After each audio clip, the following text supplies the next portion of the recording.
नमस्कार प्रिय दर्शक बंधु मु ज्योतिषाचार्य प्रमोद कुमार पंडा आपको स्वागत करुच्ची आपणकर प्रिय चैनल रंगतरंग चैनल। प्रिय दर्शक बंधु जो व्यक्ति मान चैनल को देखुं सब्सक्राइब करना सब्सक्राइब करूँ लाइक करूँ अधिक अधिक सेयार करूँ। एवं आसतु जाना मासिका राशिफल 1 जनवरी 2026 ठूँ 31 जनवरी 2026 मसीहा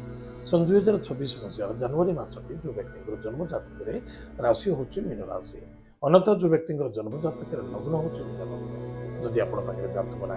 नाम राशि हूँ मीन राशि निश्चित रूप से विश्व देखने अत्यंत आवश्यकता अच्छे। प्रिय दर्शक बंधु आज आम जाना मीन राशि व्यक्ति मान मीन राशि दशम भाव हूँ धनु राशि।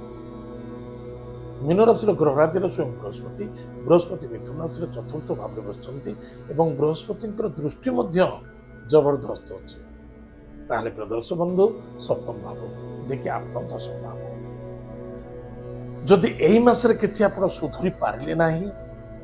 ताले बड़ कष्ट साध्य देखा मन रखी था। ये मासे 1.5 मास भीतर जदि आप सुधार न करती निज कर्म क्षेत्र को आप लाइफ रे केबे भी कर्म क्षेत्र सुधार करने बहुत सहज नुहे। लोक आसी 1 जनवरी ठूँ 14 जनवरी भितर कौन टेंडर आप भरुंच कौन नूतन कार्य प्रारंभ कर शुभ कार्य कर शुभ पकाउं चाहे बिल्डिंग हो चाहे घर द्वार हो चाहे प्रॉपर्टी हो चाहे पौतृक संपत्ति हो पौतृक बिजनेस हो नूतन बिजनेस हो निश्चित रूप से सफलता मिल इनकम सोर्स रे बेटर हो कहीं ना कहीं सहयोग करने को आसबे कहीं ना कहीं क्या द्वारा सहयोग मिल जदि आप टाइम टेबल परफेक्ट मेंटेन करेंगे आदि सहयोग करेंगे जहाँ आनी परफेक्ट टाइम रे देते निश्चित रूप से सफलता मिल सहयोग मिल। धर्म नीति शिक्षा क्षेत्र में यथेष्ट सफलता मिल। गृह कार्य प्रॉपर्टी जमीन जायदाद क्षेत्र धन निवेश करें गाड़ी क्रय करें विद्यार्थी विद्या क्षेत्र सफलता अर्जन करेंगे धनार्जन क्षेत्र यथेष्ट लाभ मिल संतान को नहीं यथेष्ट सफलता मिल किंतु प्रत्येक कार्य धैर्यर आवश्यकता अच्छी। आ गोटे कथा कहबी यथेष्ट ध्यान देवे संतान स्वास्थ्य को नहीं चिंता देखा एवं आपणकर विद्या वाणी इगो क्रोध जिद्दी अहंकार को नहीं एवं आपणकर पुराणा कथा को नहीं जदि चिंता करुँच निश्चित रूप से विफलता देखादब कष्ट देखादब समस्या बढ़े पाई जदि आपण क्या सहित किसी भल संपर्क रखिथे निश्चित आपन को सफलता मिल